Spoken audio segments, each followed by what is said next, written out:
Sejam bem-vindos ao Espaço Opinião. Hoje começamos por falar do novo plano da Orla Costeira e das demolições em Esposende, que serão então para avançar.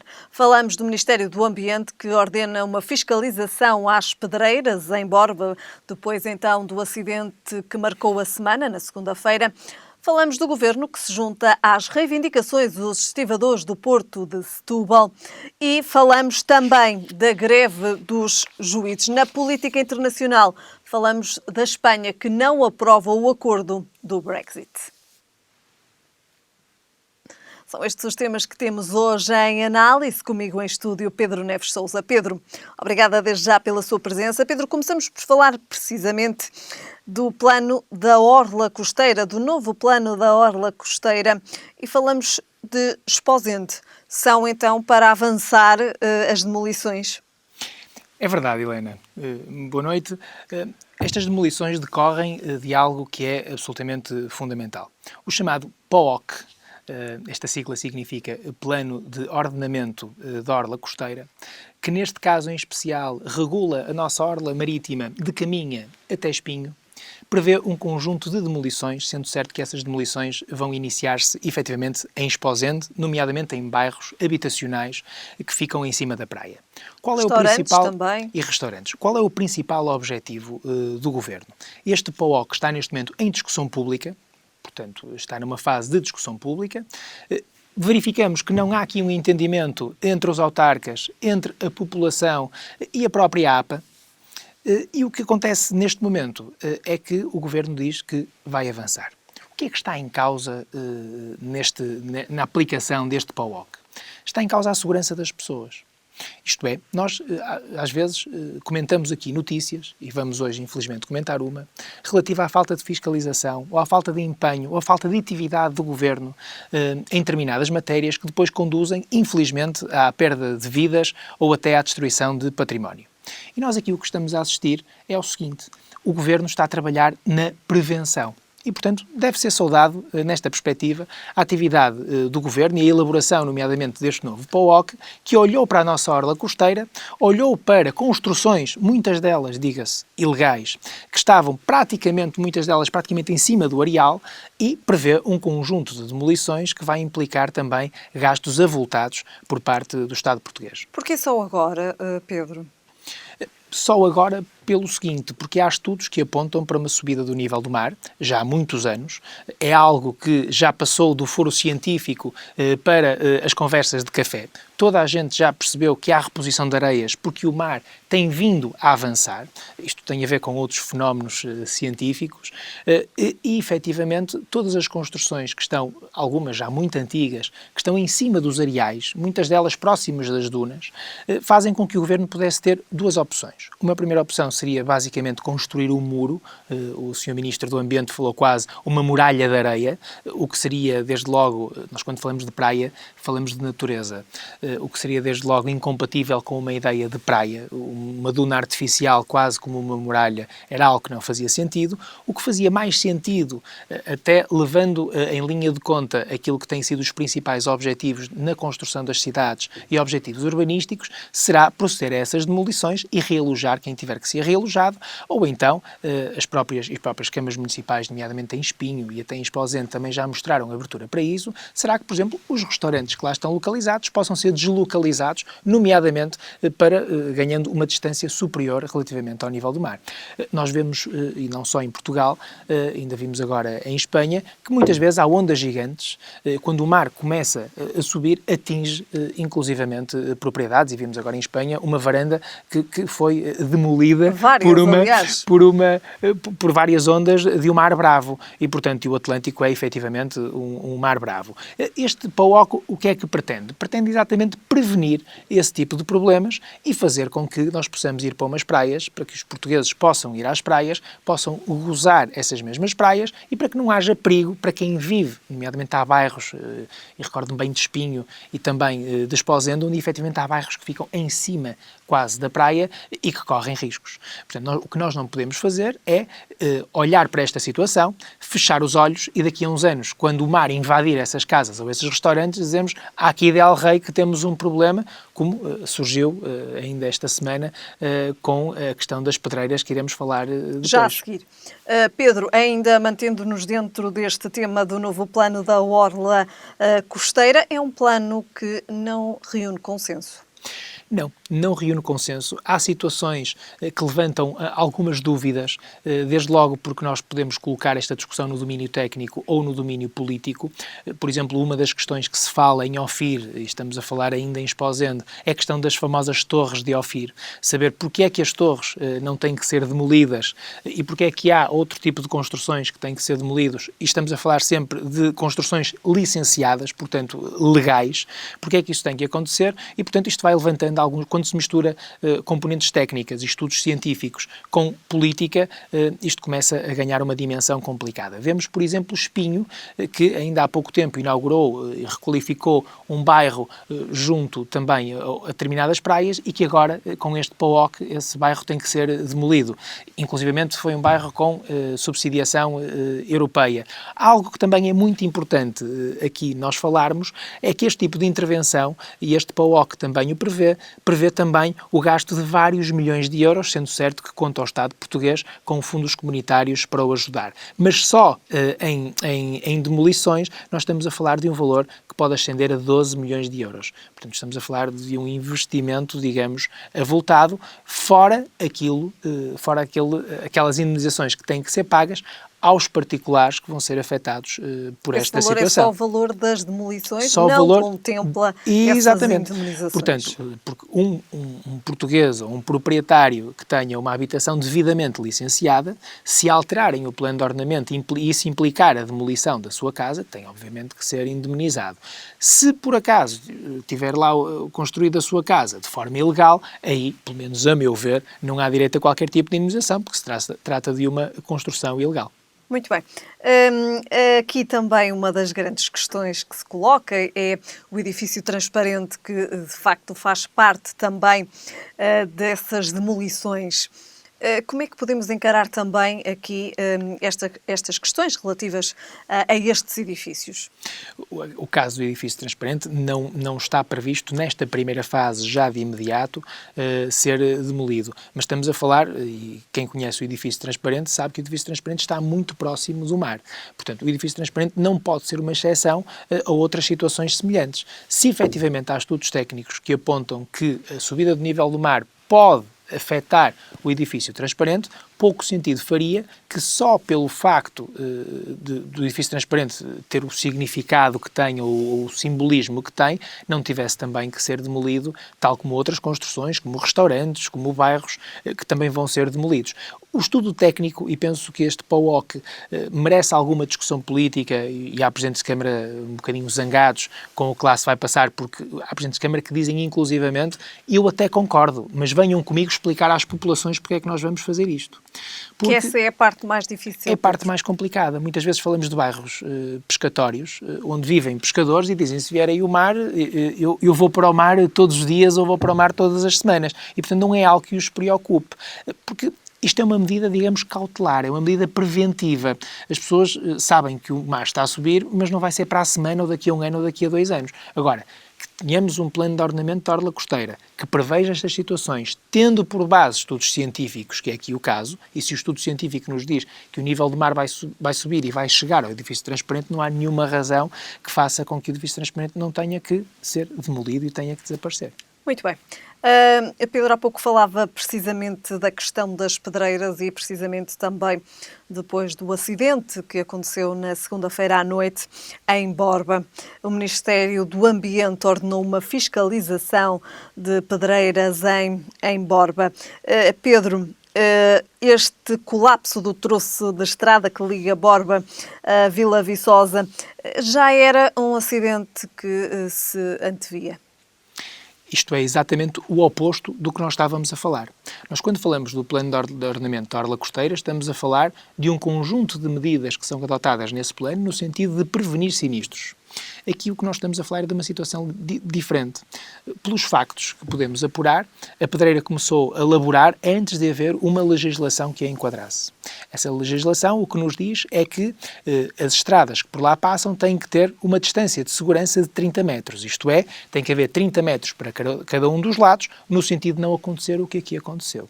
Ora, aconteceu algo, e por isso é que a própria Polícia Judiciária, para além das inspeções, a própria Polícia Judiciária já está a auxiliar o Ministério Público e já está no local a investigar, é saber como é possível que, após essa legislação entrar em vigor, tivessem sido renovadas licenças atendendo a que não estavam cumpridas as exigências legais, nomeadamente esta distância dos 30 metros, que é aqui o que nos interessa relativamente a esta matéria, porque o que nos diz a lei é que se houver esta distância de 30 metros, a estrada não vem abaixo, como aconteceu neste caso em particular.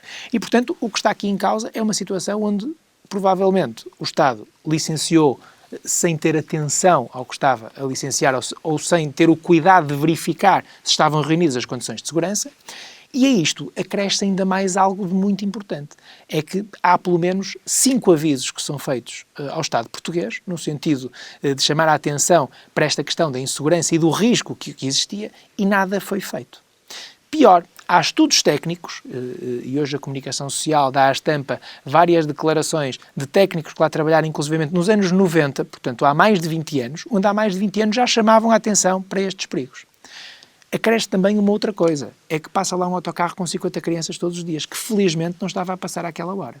Mas a verdade é que deste sinistro resultaram para já 2 mortos e 3 feridos. Portanto, não foram só danos, digamos, materiais. Há aqui vidas de pessoas que foram ceifadas, há integridade física das pessoas que foi afetada por algo que decorre de 2 fatores. Primeiro, de quem explora as pedreiras, que tem que ter consciência que tem que cumprir a legislação que está em vigor, e, por outro lado, o papel fiscalizador por parte do Estado português, que aqui não se observou, e, portanto, há, na minha opinião, aqui uma omissão grave por parte dos serviços públicos, porque deveriam fiscalizar, deveriam vigiar este tipo de situações e não o fizeram. E ainda por cima foram chamados à atenção, houve denúncias, houve informações que foram elaboradas. Segundo nos dizem as notícias, foram então alertados para esta possibilidade. Há vários anos e nada foi feito. Para o mau estado da estrada. E, portanto, agora que o mal está feito, o que aconteceu é que o Ministério Público está a investigar, a Polícia Judiciária está no local, há inspeções quanto ao licenciamento, inspeções quanto à fiscalização, quanto a um conjunto de situações que, neste momento, depois do ocorrido, é que estão a ser analisados pelos serviços. No entanto, esta fiscalização às pedreiras tem que ser também aqui o primeiro passo? Tem. Mas não apenas em Borba. Se nós compararmos a situação das pedreiras, podemos fazer aqui um paralelismo, pelo que nós estamos a observar, com o que se passou, por exemplo, no caso dos fogos florestais. Isto é, quando houve um grande fogo em Portugal, aí sim começamos a tomar medidas. Porque toda a gente dizia que não havia meios de prevenção, que não havia ordenamento florestal, que havia um conjunto de problemas e que o Estado estava a dormir, digamos assim, que não fazia nada. Eu, quando falo de Estado, não estou aqui a individualizar governos, porque foram vários governos passando e nenhum deles teve uma atitude firme relativamente a estas matérias, porque são matérias que têm 10, 15, 20 anos. E a partir daí começamos a tomar medidas. A questão da prevenção, Pedro Neves Sousa. A questão da prevenção. Por isso é que eu dizia que, para mim, é de saudar esta questão do POOC, esta questão das praias, esta questão de demolir todas as construções que podem estar em perigo daqui a 5, a 10, a 15, a 20 anos, é de louvar, atendendo à subida do nível do mar, que é uma evidência. Neste caso, nada foi feito, e como nada foi feito, a partir deste momento, de certeza que todas as pedreiras em Portugal, todas as câmaras vão estar mais atentas, o Ministério do Ambiente vai estar mais atento, e penso que, para que essas situações não se repitam. Agora, infelizmente, em Portugal, é preciso muitas vezes haver uma desgraça para que depois se tomem medidas sérias de forma a prevenir que estas desgraças se repitam em situações futuras. Muito bem. Pedro, passamos ao próximo tema. Falamos das reivindicações dos estivadores do Porto de Setúbal. Setúbal, assim é que é. A estas reivindicações junta-se agora também o Governo. E para quem está lá em casa também perceber daquilo que vamos falar e daquilo que estamos a falar quando falamos do Governo, que se junta a estas reivindicações, falamos da Ministra do Mar, que escreveu uma carta à administração dos portos de Setúbal e Sesimbra, ao Instituto da Mobilidade e dos Transportes e também à Comunidade Portuária de Setúbal, que se junta à posição do sindicato que diz que as empresas recorrem demasiado aos trabalhadores precários. Como é que podemos ver também esta posição da Ministra do Mar? É uma posição atípica, é uma posição invulgar, mas é uma posição de saudar. Porque a Ministra do Mar não é por acaso que toma esta posição também por um aspecto que é importante e que tem sido pouco noticiado, é que os trabalhadores estão em greve desde o dia 5 de novembro. Portanto, eles próprios recusaram sair trabalhar. E como nós sabemos, a atividade portuária, muita gente não tem esta noção, mas, nomeadamente, os portos são importantíssimos. Porquê? Porque a maior parte das mercadorias que entram e saem do país, mas, nomeadamente, entram no país, entram por via marítima, portanto, entram através dos portos. E se os estivadores e quem trabalha nos portos fizer efetivamente greve e fizer paralisações, isto causa constrangimentos à economia portuguesa, para além dos constrangimentos que causa a todos os operadores, a quem vai receber a mercadoria, a quem quer enviar a mercadoria, aos próprios transitários que são contratados para organizar o transporte, aos transportadores, porque quando sabemos as mercadorias chegam num contentor aos portos e depois têm que seguir por caminhão para o seu destino. E, portanto, muitas vezes também tínhamos o seguinte, é que temos mercadorias que entram por Portugal, mas cujo destino é um qualquer Estado-membro, nomeadamente Espanha. Temos muitas mercadorias que entram, nomeadamente pelo Porto de Sines e pelo Porto de Leixões, que depois têm como destino último Espanha. Aqui a situação que se coloca é que a própria Ministra, verificando este problema e verificando também que nada estava a ser feito, escreve ao IMT e escreve também ao Conselho de Administração do Porto, no sentido de os sensibilizar, e diria que o teor da carta é mais do que sensibilizar, é quase como que a exigir que as empresas que laboram no Porto reduzam a precariedade que existe com os trabalhadores. Isto é, o que nós verificamos, e agora sabemos, é que estes trabalhadores, muitos deles a trabalhar há mais de 20 anos nessas empresas, trabalham por turnos, trabalham de forma precária, isto é, são chamados para trabalhar quando são necessários, não têm um contrato de trabalho e, portanto, não têm aqueles direitos que um contrato de trabalho confere a um trabalhador. E esta situação de precariedade atingiu tal limite que esses trabalhadores que recebem muito mal recusaram-se a trabalhar porque entenderam que era hora de resolver o seu problema. Estão a travar um dos maiores exportadores nacionais. Exatamente. E, portanto, o que neste momento se passa é que a própria Ministra do Mar viu-se na obrigação de ter que intervir. Isto significa que a reivindicação e a forma de luta destes trabalhadores está, pelo menos, a ser eficaz. E, se a Ministra vai intervir, penso que os próprios operadores que lá trabalham vão ter, ao fim e ao cabo, que regularizar, pelo menos, a situação destes trabalhadores. Repare também que a própria Ministra não diz que é para resolver todas as situações, diz para reduzir a precariedade, o que significa que ela está a convidar as próprias empresas a celebrar contratos, preferencialmente sem termo, mas pelo menos a celebrar contratos de trabalho com estes trabalhadores para que eles possam ter os seus direitos, os seus deveres, naturalmente, mas também os seus deveres como qualquer trabalhador normal. Muito bem. E então também apela aqui a que se acabe com a greve que dura há 2 semanas, uma carta então enviada pela Ministra do Mar. Passamos agora à greve dos juízes. Falávamos da greve dos estivadores do Porto de Setúbal, falamos agora da greve dos juízes e que imagem também fica das instituições com esta greve, Pedro Neves Sousa? Nós temos aqui 2 visões diferentes. Nós, quando olhamos para a greve dos juízes, podemos colocar a discussão numa tónica da própria legitimidade para fazer a greve, não legitimidade, digamos, no sentido formal, legal, mas no sentido, digamos, até político da expressão, porque os juízes são órgãos de soberania e, portanto, a primeira questão era saber se poderiam ou não poderiam, por exemplo, ser sindicalizados, e sabemos que Portugal é uma exceção à regra europeia, mas também saber se eles teriam ou não direito à greve. O direito à greve é concedido a todos os trabalhadores, eles, efetivamente, são trabalhadores, têm um estatuto especial, são considerados órgãos de soberania e, portanto, era saber se poderiam ou não poderiam. Essa questão está ultrapassada e, portanto, têm direito à greve. Vamos à segunda questão. Será que poderiam ter feito e que imagem é que passam por terem feito essa mesma greve? Aqui há duas perspectivas.